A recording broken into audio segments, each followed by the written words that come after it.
Oh, yeah. Hold on. Like, what is next for Woody after Toy Story 3? Toy Story 3 had such a great ending with Woody and Andy's story. So what is next with Woody now that he's in a new room with a new kid, new toys? We wanted to bring them all back, but in a way that maybe the audience hadn't seen them before. Put them in a situation that felt new and different. I was honored and terrified at the same time because we love those Toy Story characters. That world is kind of the foundation of Pixar. And I looked at those characters as being like the Mickey, Donald, Goofy of Pixar. Because the Toy Story movies have been made here for 24 years, you know, we've got both people that have worked on the original films and been a part of all of them, and we've got employees on the show that grew up with these characters. The lights and the carnival and the complexity, richness, the detail in the mall were probably the two big things that were tough in terms of environments. Yeah, the antique store it's as big as this almost, the whole atrium. It's a big room. And all those props had to be built and put in there. So it's thousands and thousands of them. And to get them to be in the right place so we could do our shots. We put a lot of dust everywhere, on all the floors and up on the rafters, and everything has dust on it, and there's cobwebs and detail like that. Because we went to a whole bunch of antique stores around here, on the Bay Area, and you know they're all like that. Well, we were challenged. We wanted to do a rainstorm in Toy Story 1, and we can make rain falling from the sky, and we can make raindrops on the window, but we can't have the characters interacting with the rain. That's the difference in the rain between 1 and 4. In 4, the raindrops are hitting the characters, splashes are going everywhere, they're right in the middle of a big stream of water. I mean, we could never have done that on Toy Story 1. I got to work on the cat that's part of, you see it at one point in the... Yeah, in the trailer. Yeah. So I got to work on that, which was really fun. Because it was a very collaborative, got to work with animation, got to work with art, got to kind of work with everyone and find out how to make a cat, come to life. It was really fun. Yeah, I mean, the Antiques Mall was a huge challenge, and so that was really cool to kind of see it all come together. When you first start, you're kind of like a little bit nervous about whether or not it's going to work, but then once you just see everything coming in and it all kind of comes together, it's really amazing.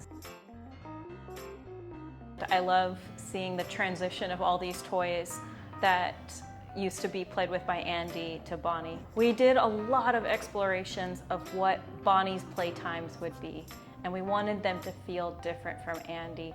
I think what Andy plays very literally. So Woody was always the sheriff, and Bo Peep was the damsel in distress. But what's unique about Bonnie is her playtimes are wild imagination meets very mundane reality. So as a story team, a lot of them didn't end up in the movie, but we would just do all these explorations of what these crazy playtimes with Bonnie would look like. Almost like reintroducing her as a new character and play into the fact that she's porcelain and you think she's fragile. She's the one that's been out, living out on the road. She's been a lost toy, which is something that's the worst thing that could ever happen to her.